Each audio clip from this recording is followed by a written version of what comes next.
So they said Earth is in a dangerous position right now, but it's not inevitable that you're going to kill the planet. There's still hope.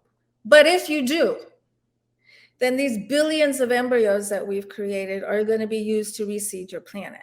After that, I also have conscious memories of being in contact with some hybrid babies that were very, very ill, and I was asked to heal them.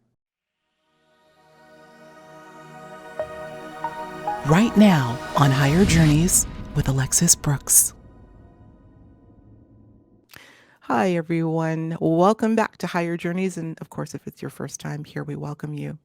Well, if you watch or listen to this show, Higher Journeys, you know undoubtedly that we regularly cover topics around the ET contact and UFO phenomenon.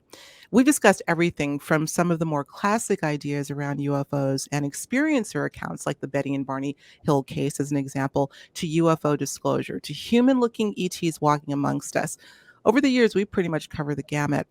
Well, recently we started a special series called Experiencers Speak, personal accounts of individuals who have had, in many cases, lifelong contact with non-human intelligence. Well, today we've got a special guest who is one of those individuals, and her story is nothing short of astonishing. Her name is Sev Tok, a lifelong experiencer whose first recalled encounter happened at the age of 10. Well, many years later, Sev is still trying to understand the significance of her contact encounters, not just for her, but for that of humanity. She believes that it is absolutely vital that we understand our relationship with these beings in order to truly establish a place of peace on this planet. And that's a big deal. It's a big deal. So, Sev, thanks for joining us today and welcome to Higher Journeys for the first Hello. time. Yes, I'm very excited. Thank you so much. It's a pleasure and an honor to spend time with you and your listeners and your viewers. Well, we've gotten to know each other kind of in a unique way through a mini docuseries, I think you could call it, that we were recently on out of Canada called the T&E Network. They did a show, did a fabulous job. We were just talking about this offline, called Encounter UFO. Maybe we can even put a banner image up. I think it was 4 or 6 parts of experiencer accounts and other associated phenomena having to do with this big subject. And Sev and I were actually both, I did 2 episodes, and then Sev's episode, I was also in and kind of spoke as an expert. I don't know if I actually spoke specifically about your account because it's fascinating, y'all. We're going to talk about that today. But the whole show is great. So I think we can even maybe put a link in the description so you can go check it out. I think it's online at this point. But Sev, no wonder they reached out to you, my dear, because you've got quite the story. Quite the story. You've not been on the show before, so I think the only thing we can do is begin at the beginning. I want you to share with our audience and take your time. Tell us your story, your lifelong story. I'll start from when I was consciously aware that I was having ET contact, and that is when I was 10 years old. Now, I'm originally from Istanbul, Turkey, and I emigrated to the United States with my parents when I was around 1 year old. And we came into Canada, and then we came into the DC suburbs. So when I was 10, I was living around the Annapolis area, and more times than I can even count, I had these encounters with a being that would come in a spaceship. And I would be outside waiting, very, very excited, because I felt like I was seeing a brother. I knew that this was a man that was coming. It was always this one being that looked like a young man and with dark hair, looked human. His ears were just slightly different. They were just a little bigger and a little more almond shaped. And he had on a dark shirt and dark pants. I don't know if they were connected or not. And he was checking up on me. And each time when I was waiting for him outside, the spaceship would come from a different direction. and it would come and hover right over me, and I could see underneath this spaceship, and it would land and he would come out and he would just check up on me, make sure I'm okay. And this went on for a couple of years. And each time it was just him and I. It was no other human or no other being. And when we finished, I would just find myself back in my bedroom. And I would have to get dressed and go to fifth grade, go to sixth grade. And I would just tell myself, I cannot believe I'm here because I thought that was real. This doesn't feel as real as that felt. But I didn't say anything to anybody. I'd just get dressed and I'd go to school and just try to be as normal as possible. I could have told my parents because my parents were very open and very receptive, but I didn't. And I don't know why I didn't. And I held on to this secret for decades. So the last meeting was poignant because the spaceship came and he came, and this time I was with a group of children and we were all lined up and I didn't see their faces. I just knew they were beside me. And as the spaceship went away, there was just deep sadness. We knew that we weren't going to see him again. And in my head, I heard, okay, it's time to do your work. And then ding, I'm in my bedroom and I have to get ready for fifth grade. And to me, doing your work meant nothing. I had no idea what that meant. Now, decades later, I'm starting to realize what that meant. And I'm hoping that I'm meeting these other kids. I have a feeling I have met one or two, and I'm looking forward to meeting the other kids that I was with when we said goodbye. So do you recall you said that you didn't look at the children at the time that you were in the presence of this craft, and when the craft left, did you not converse with them? No, we did not talk. We didn't look into each other's faces. We just knew we were together because just from my peripheral vision, I could see kids this way and kids that way. But I don't have any conscious memory of talking with them. And all of the experiences that I'm going to describe are all conscious memories. Why do you think that is, that there was no contact with the other children? Well, I'm not 100% sure that there wasn't, because there could be a part of this experience that I'm not remembering.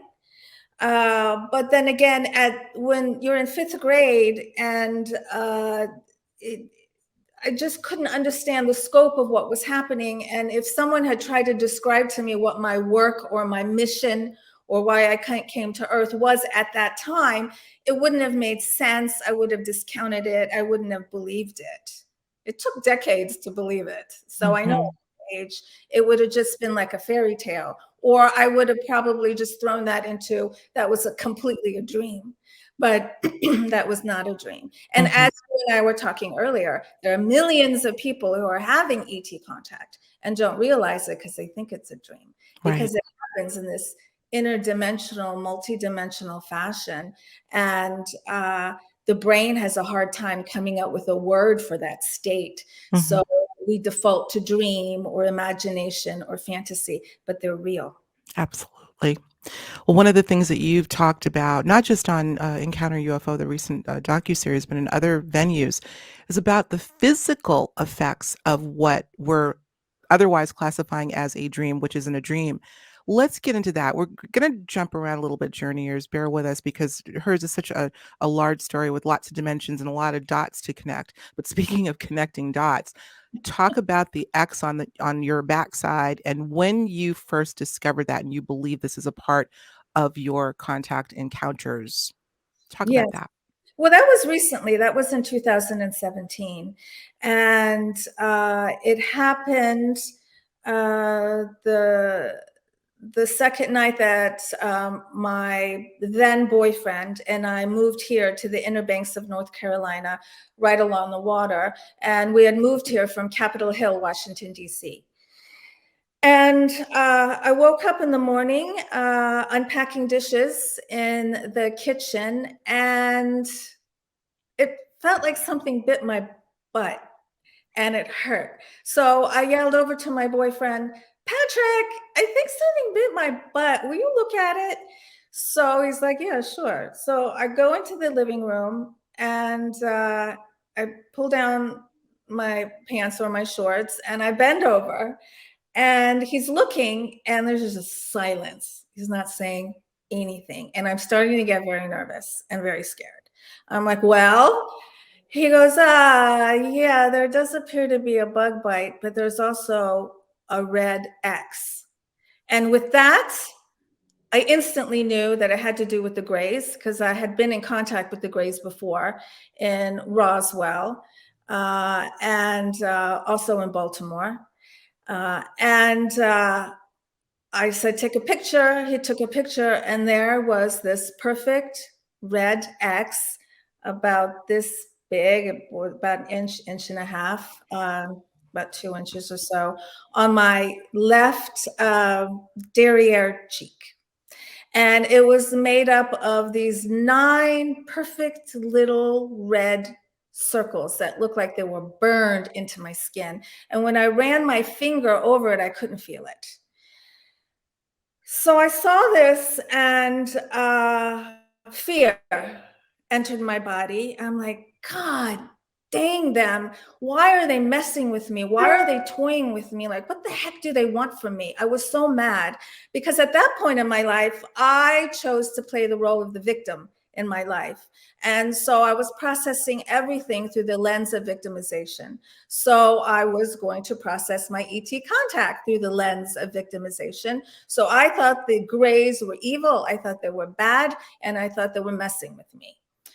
And so I told him, we're just going to forget about this. We're going to pretend like this never happened, because that's what I've been doing for most of my life when it came to my ET contact. Just, I'm going to ignore it. Well, 9 days later, I came to in my bedroom and I had this, just this gush of a memory of being on this bed, of lying down on this bed that resembled a hospital bed in this room. I didn't know where I was. It hardly had any furniture in it. And I couldn't move my arms and I couldn't move my legs. I felt paralyzed. And I sensed that there was something behind me and I could move my head. So I turned my head around and standing right here, right behind me was a gray. And we made eye contact. I looked into his eyes, and as I describe in my book, it was like looking into 2 pools of black oil. And there was no telepathic message. In the past, whenever I communicated with the Greys, there was telepathic communication. But this time there was nothing. And that scared me even more. Like I just got nothing from it. It was completely neutral. And that's freaky. As humans, we're not used to neutrality from a living being. And that adds, I think, to the fear. So I turn my head back around and I'm in my bedroom and I get up, I go downstairs, I'm waiting for him to wake up. And I'm very, very, very scared because I tell myself, if there's another X on my back, I'm not going to be able to deal with it. Like this is way beyond anything I can deal with. Please don't let there be another X. So he comes downstairs and I tell him my memory. And I also knew that when I was on that bed in that room, I was on the moon. And I had never thought I was on the moon before. So I asked him, will you look at my tush? And he did, and there was silence, and I knew, and there was another red X that looked exactly like the first one, but this time it was on my right cheek. And he took a picture, and it's very hard to describe what it feels like when the rug is pulled right out from underneath your feet and your reality is completely flipped. It's not what you think it is. And so I was just very scared. And I just kept asking myself, well, who am I? And what am I doing at night going off talking to ETs? Like, what is going on? And I was just so afraid because I thought they were they were doing it intentionally to hurt me, and just so confused that I just started to cry. And he said, "How can I help you?" And I'm like, I don't know. I don't know what you can do. So I pulled myself together and I said, I need help. For the first time in my life, after 40 years of Mhm. ET contact and hiding it, I finally admitted that I need help. Okay. I was Can just going to let it organically come. Right. So we're talking about, I don't know your age, and I don't know if you want to divulge that, but we're talking about there was a big gap, obviously, between the set of encounters as a child, and then I'm assuming there was a big gap where there was no recalled contact, and then in you said 2017 is when this another layer of anomaly happened. Well, When there was a lot of conscious memory of contact for 40 in years. between, oh, okay, well, I think That I was just hiding, hiding, hiding, I hiding. So see. it was the red X's that made me finally come out. I see. Okay. So let's do this, Sev, because like I said, I know that there's a lot of twists and turns to the story, and I don't know all of them. Let's see if we can try to put this in some sort of chronological order. Bear with us, because it's at any time you hear a story like this, it's so many different from the person telling the story to the person receiving it. You want to just go all over the place. I want to go back Okay. to let's go back to that last time when you believe you were in the company of other children and you knew that when the craft left and the being left, you felt that this would be the last time, at least in that scenario. What was your next recalled set of encounters? At what age? How much of a gap was there from when you were 10 years old to your next set? And what were they? Uh, what was happening was this intense plug-in to the other dimensions. So as a child, I was picking up information about other people that I shouldn't know. I was seeing auras. I was seeing energy. I was just being downloaded information, and I just kept it to myself. There was a couple times when I was a little girl that I would tell my girlfriend something about another friend that I thought was obvious, and she'd say, "How would you even know that?" And so I learned to shut up.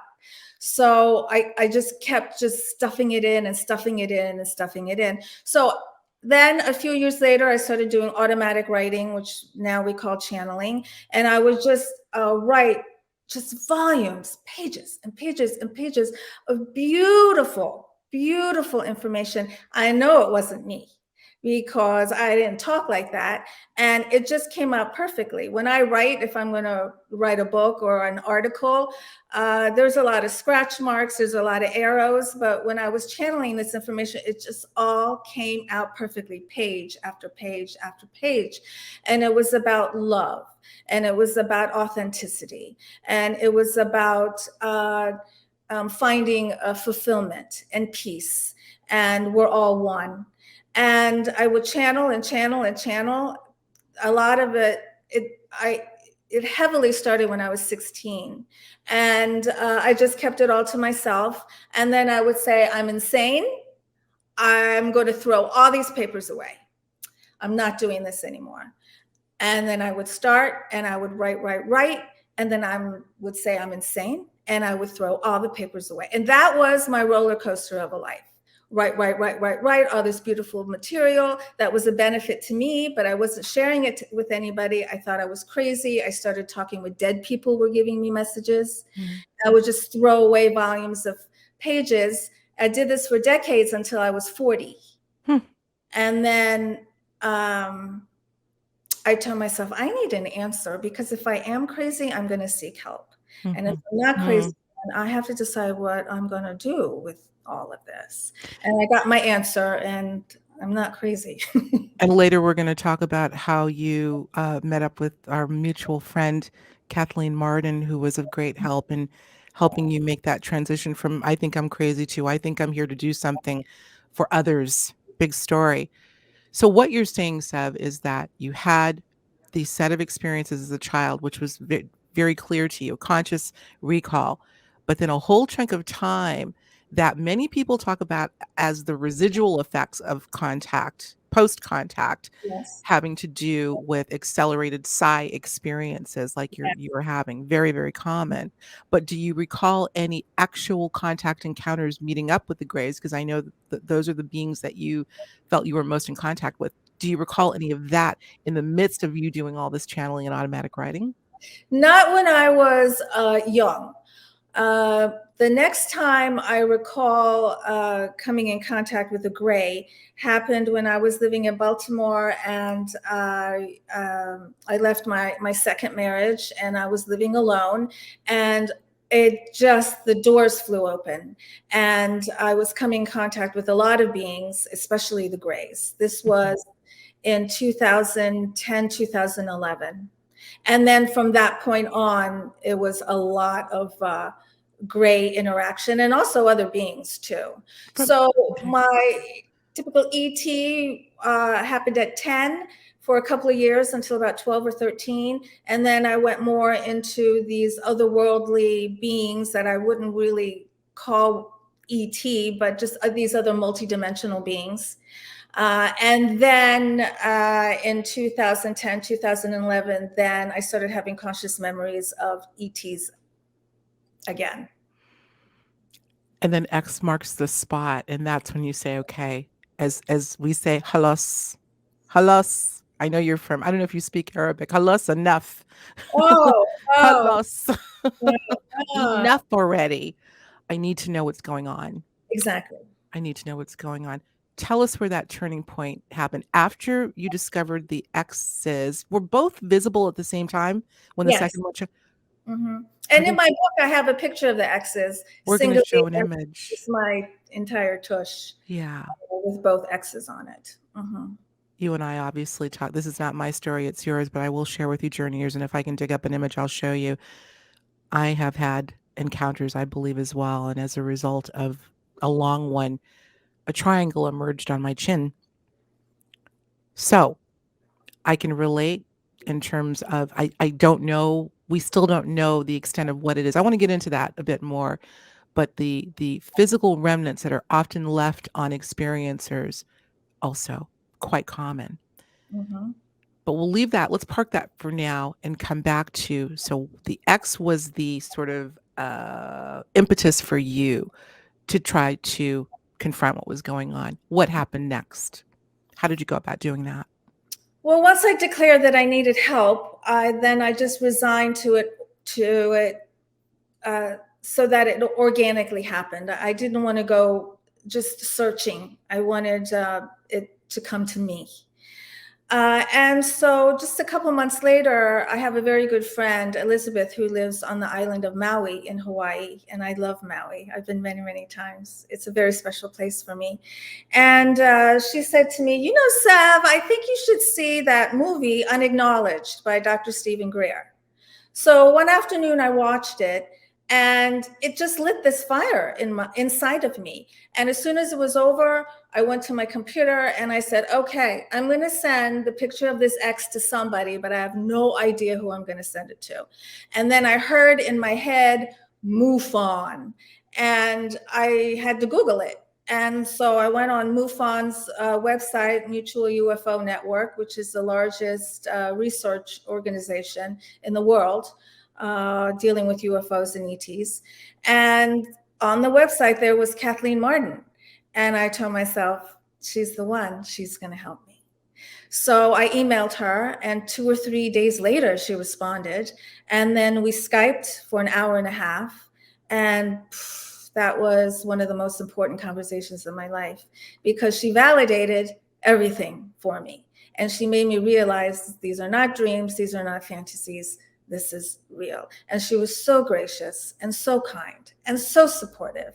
And now we've become friends. She's my mentor, and I just think the world of her. And I had asked her in that meeting, you know, I see in my mind's eye, I see myself on stage and talking. what am I supposed to be doing with all the information the Greys have given me about the hybridization program and the fate of Earth and what's going on in the galactic system? What am I supposed to do with all this? And she said, I can't tell you that, Sev. You have to discover that. So I'm like, okay, I'll just let it organically happen. And then a few months later, I woke up and I said, I'm writing a book and I'm coming out. And I wrote the book, and it came out in August of 2018. And then I heard from Alien Con just a couple days after it came out. And they said, I would like you to speak at Alien Con in Baltimore, which was perfect because I had so many ET contact in Baltimore because I lived there for 20 years. And that was my coming out at Alien Con in Baltimore. And the response was superb.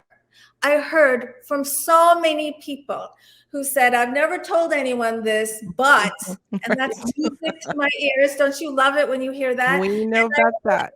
Oh, I think I know what I'm supposed to be doing, helping people get it out. Because if you're cramming that inside of you, that inability to express your true, authentic self interferes with manifesting your reality. You're not being the real you, and you're hiding a part of you that you shouldn't be hiding. It's the real you. You're having ET contact. Don't hide it. Accept it, deal with it, process it. Why is it happening? For very beautiful reasons it's happening. And once you give yourself permission to go there, because I was so afraid to go there, but once you give yourself permission to go there, it's your reality changes, because your internal self and the way you visualize yourself and reality completely changes. And we know that we manifest through our belief system. Mm-hmm. This pervasive inhibition on the part of so many that you and I now both know.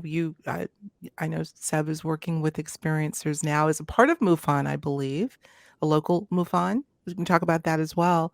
But in the course of interacting with others that are in the position that you were once in, as with me, hearing from so many of you, and particularly those, and I'm gonna just point out the obvious here. You're looking at two women of color.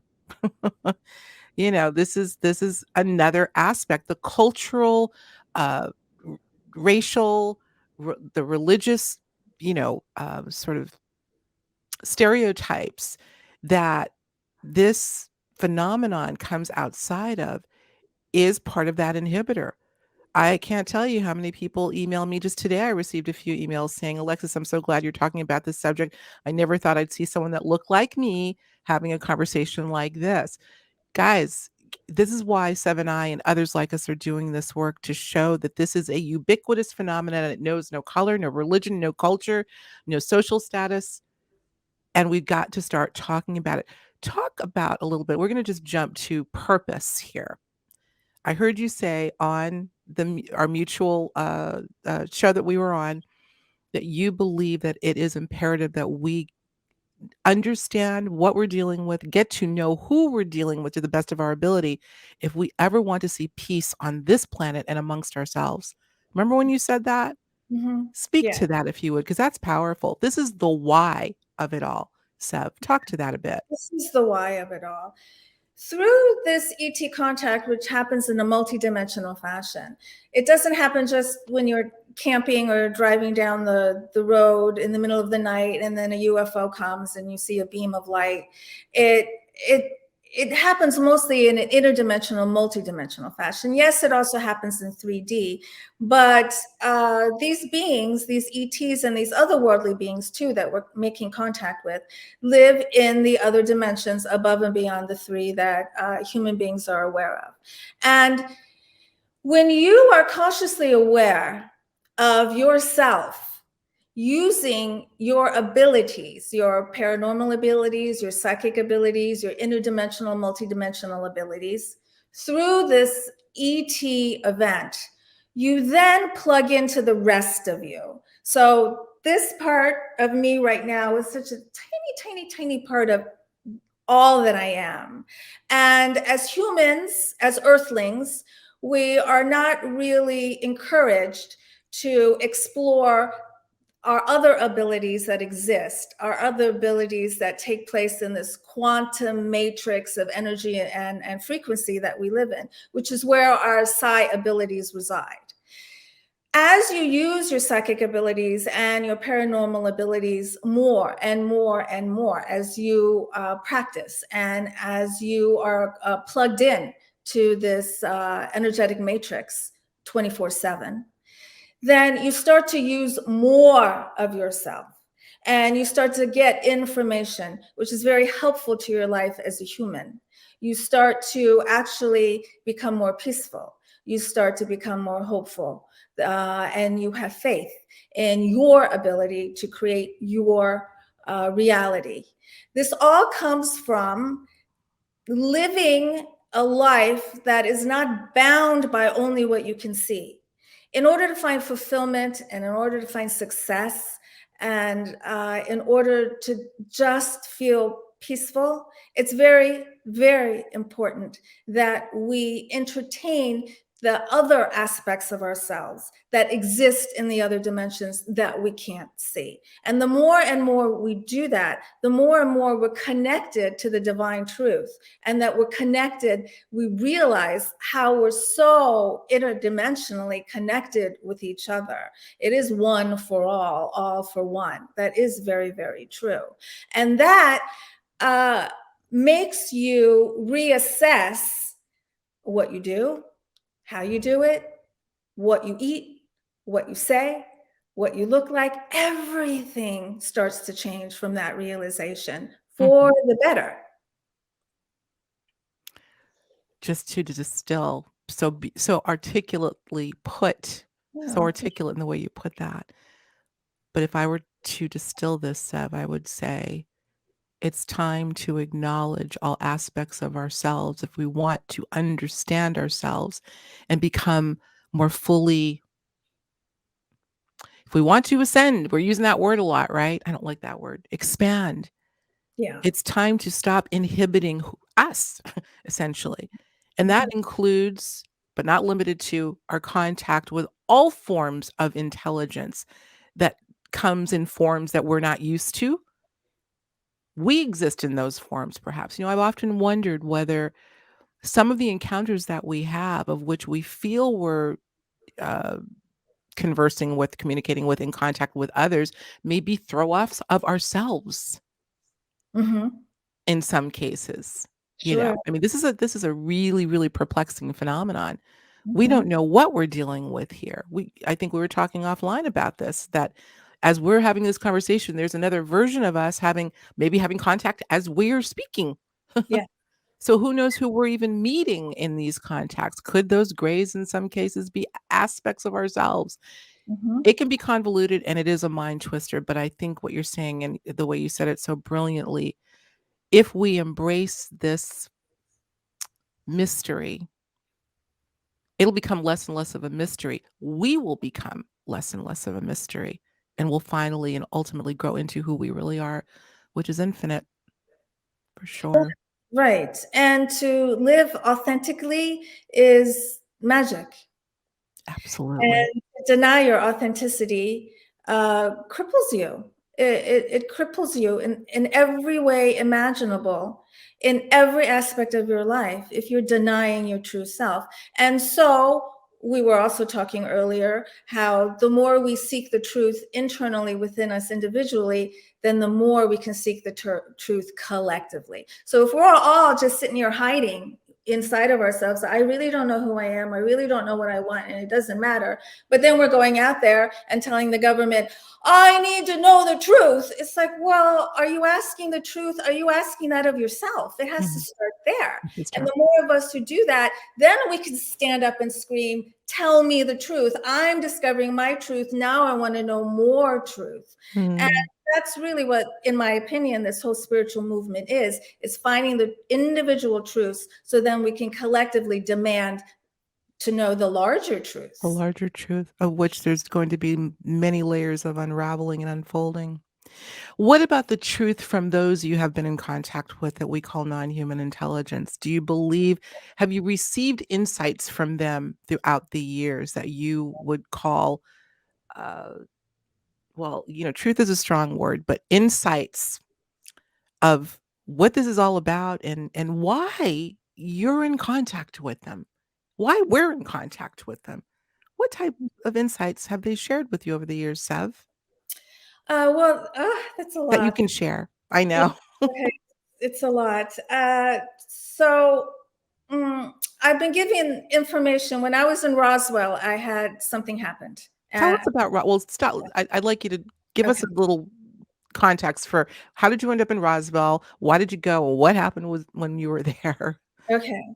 This was in 2016. I was with my ex, Patrick, then.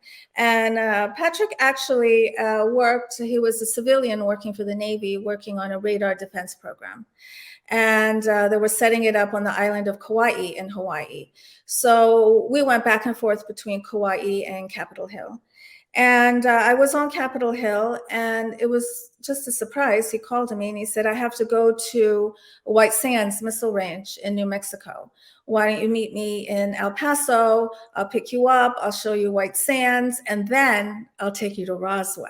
I was like, whoa! I've been wanting to go to Roswell since I was a little girl. I was like, oh, I'm so excited. Thank you.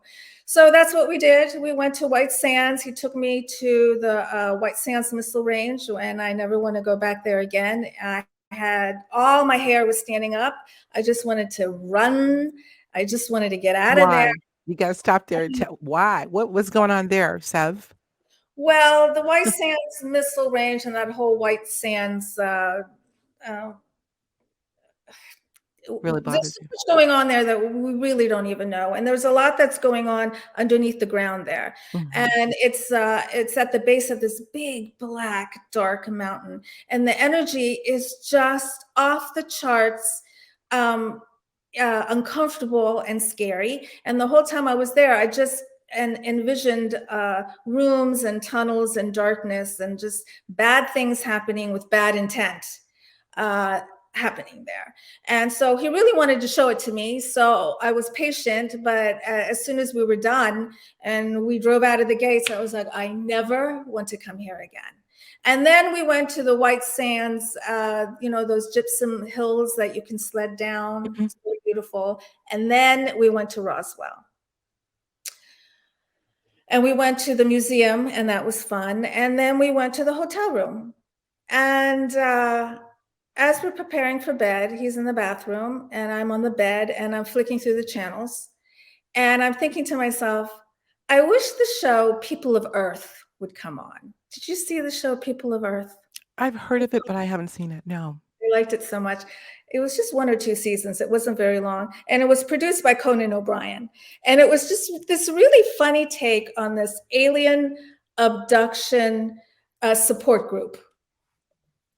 And I really liked it. But I knew that the last episode had aired and it wasn't on.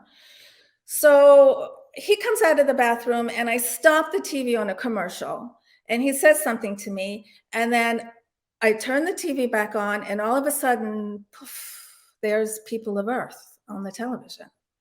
And I was like, oh, okay.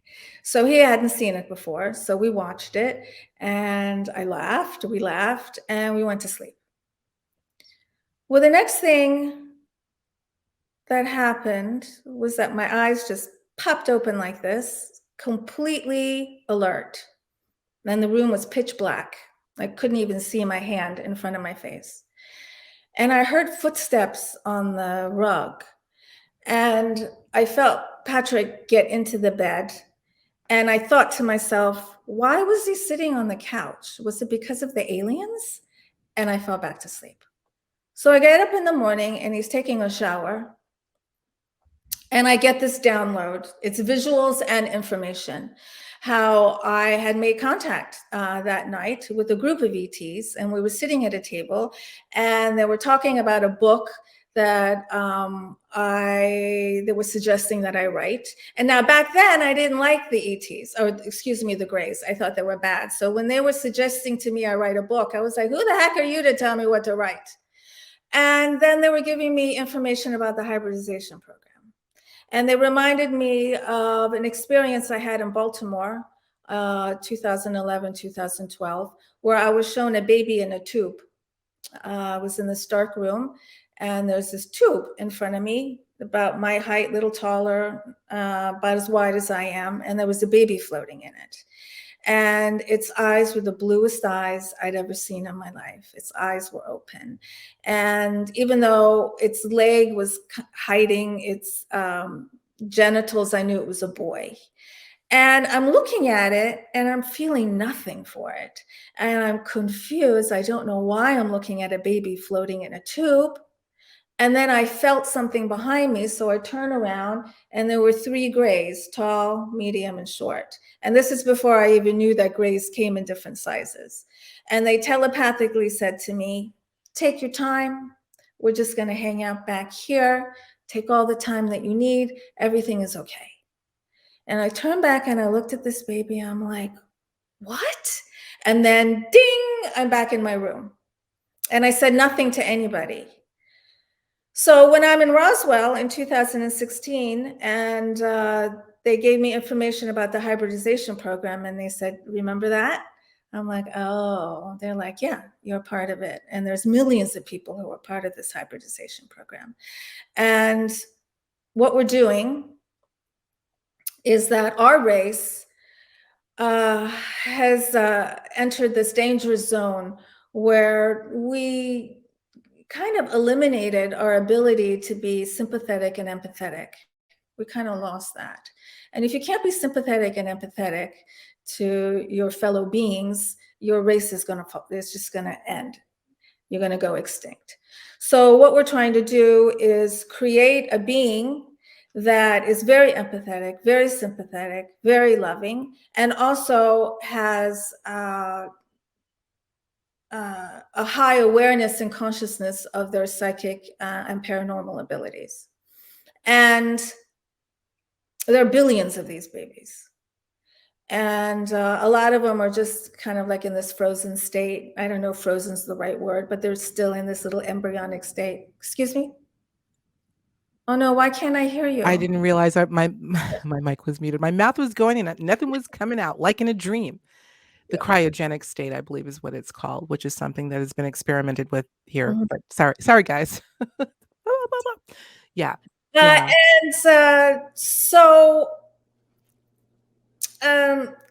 they said Earth is in a dangerous position right now, but it's not inevitable that you're going to kill the planet. There's still hope. But if you do, then these billions of embryos that we've created are going to be used to reseed your planet. And they're going to be, in essence, a much kinder, gentler version of yourselves, much more in tune to divine force. And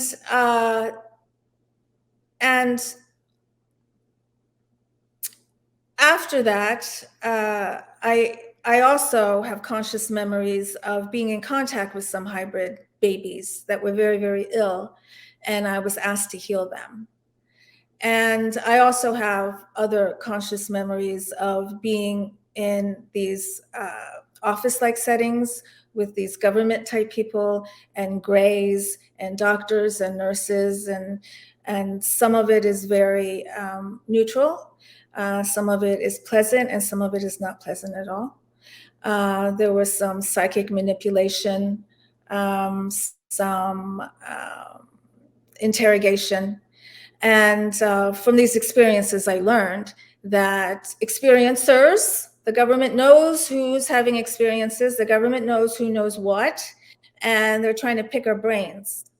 And so there's a term given to these experiences, MILAB or MILAB, military abductions. And I've only just recently started talking about this openly and publicly, because as I'm talking about it now, my heart is beating quickly and I'm a little uncomfortable. It's something that I'm still coming to terms with. And I don't know everything that happened. I can just remember bits and pieces of Here's what I'd like to do because I can't believe the time's gone by so fast. We're going to carry this conversation, as you all know, over to our Patreon membership, which is not going to be as long, but I would love if you feel comfortable to go a little bit more because I know there are a lot of people, Sev, that are interested in this idea of hybridization. There's another program that is quiet as it's kept called the Humanization Project, which is a great book that we can talk about that. The bottom line is it seems fairly obvious. The evidence is fairly overwhelming that we've got let's just say a number of factions, human and non-human, working in tandem to create and sustain these projects. And it looks Yes. like it looks like you got some insight on one of them. Would you be willing to talk a little bit more about the hybridization program over on our Patreon when we wind this up? Because I think that would be a great place to go. And yeah, it's a Thank little you. bit more private there, and we can get a little bit more open. Because I know this is deep, this is hard, and it's courageous of you to come out and talk about these Thank sorts of things, but you know you're not alone in this either, my dear. you. So let's go back before we close. And thank you for that.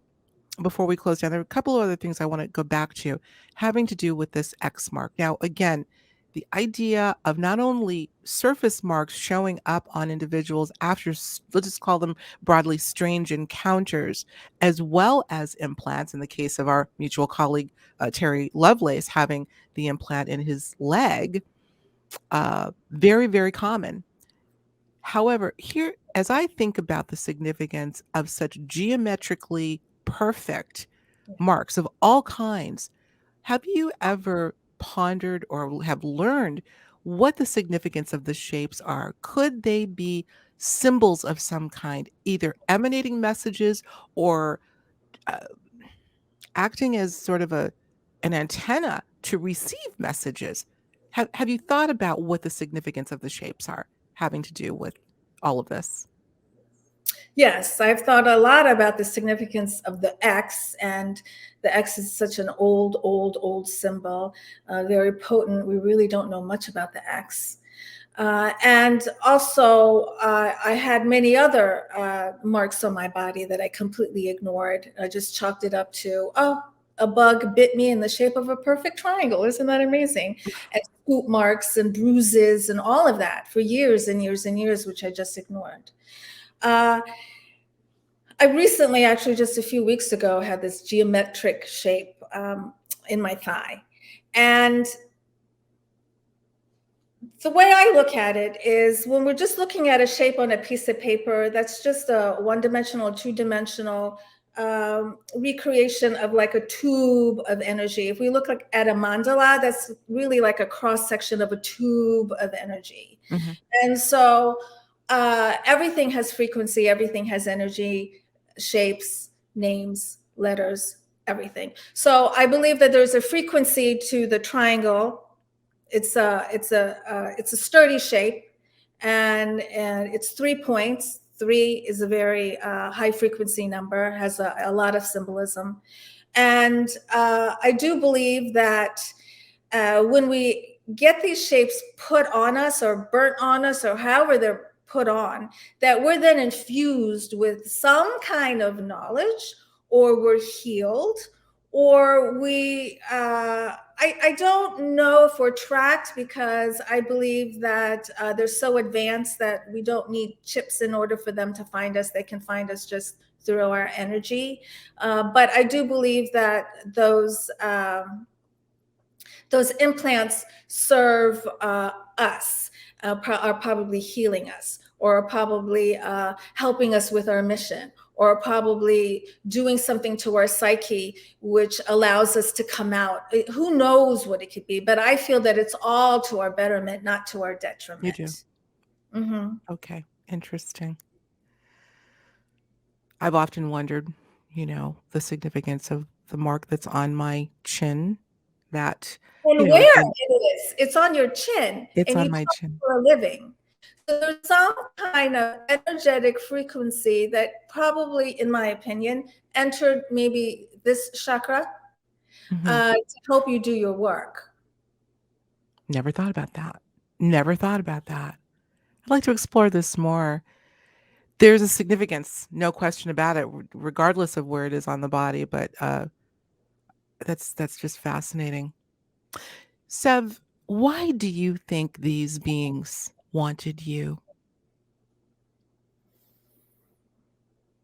I don't know if it's just me because they come in contact with many people.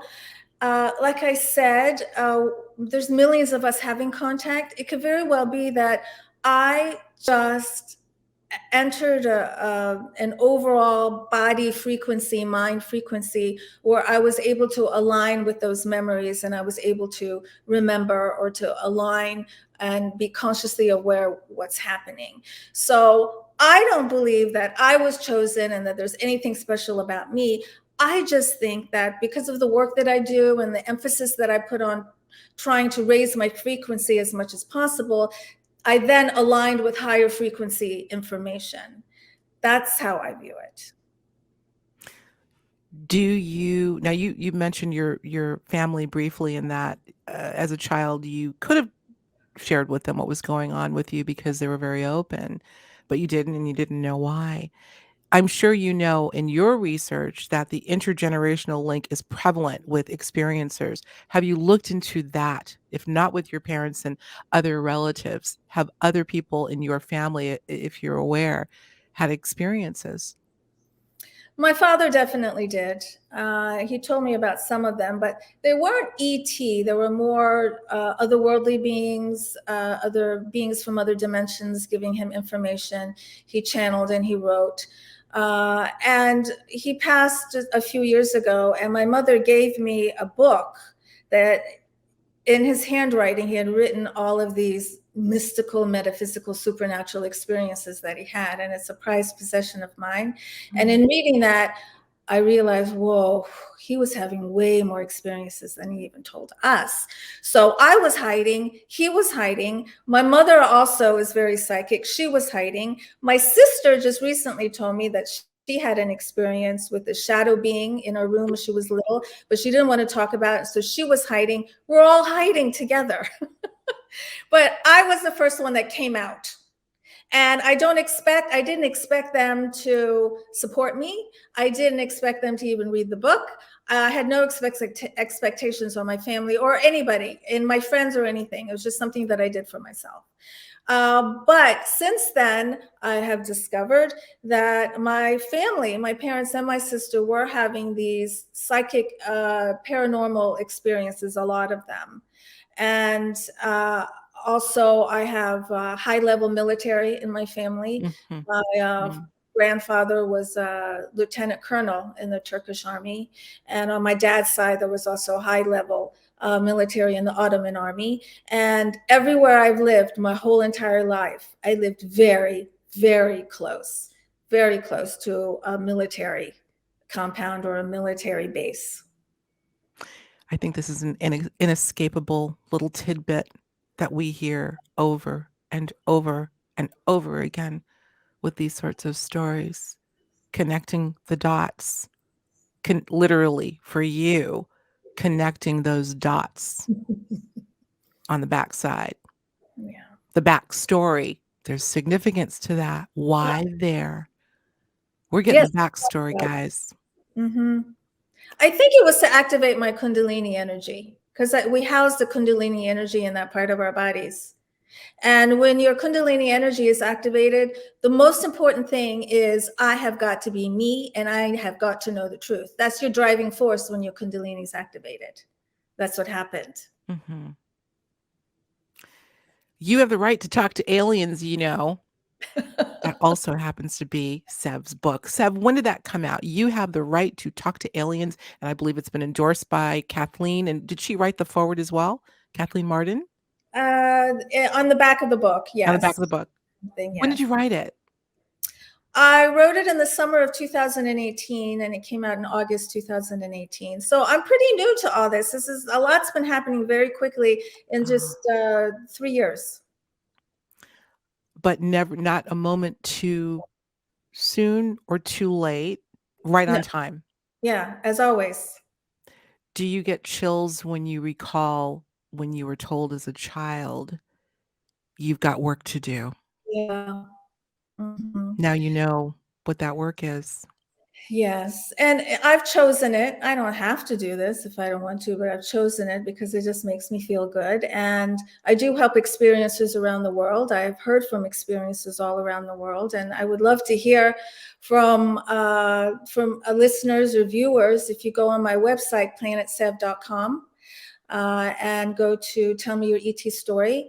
You can tell me your story privately and I'll respond and I'll help you process it as much as I can. And I also help experiencers through MUFON. That is fantastic work. You are doing the work, and there Mm. cannot be enough of us here right now. Let's make sure, say it again, planetsev.com. Mhm. I know a little backstory to that, where that came from. You want to share it with the audience? Okay. Many years ago, my best friend Cecilia was dating this young man who was a writer, and he got this cool job to write a short story for Star Wars. And he said to me, Sev Tok, I like your name. I'm going to name a planet after you in my story. And I thought he was kidding. So the story came out, it's published, and there is a Sev Tok star system and planet, and it's even in Wikipedia. I love it. We can put a link for that too. So if you don't believe her, I know you do. Isn't that fantastic? Your name is is that a typical Turkish name? Tok? How is it pronounced? It's not like TikTok, it's Tok. Tok. Hmm. Tok. Tok. So my full name is Sever Tok, Sever, which means to love. And it's hard Mm, for people to say that. So I go by Sev, which also means to love, I love. love it. And Tok means full. Full of love is what you are, my dear. Thank you so much for what you do. Reach out to Sev, and let's please, I implore all of you listening, because I know there's some of you listening and watching right now that are feeling or cringing, knowing full well what you're hearing you can relate to, but you're just so afraid to speak. Please try to find the courage to come forward. We're listening. We hear you. Reach out to me. Reach out to Seb. But we have to have this conversation, because you know something? Right now, I believe our lives are on the line when Mhm. it comes to um, the continuation of our planet. And it could very well be that this is one of those, maybe the most powerful piece of information that we need to connect each other with and on in order to survive. To survive. We're Mhm. not alone. You're not alone. You're not alone. So for that, we thank you so much. Seb, let's go on over and talk a little hybridization, shall we, on Patreon? Are you up for that? You've been wonderful and a Thank beautiful lady. You are. Thank you so much. thank Thank you. thank you, journeyers. We'll see you over on Patreon. And if not, we'll see you for the next show on Higher Journeys. Love you. Talk to you soon.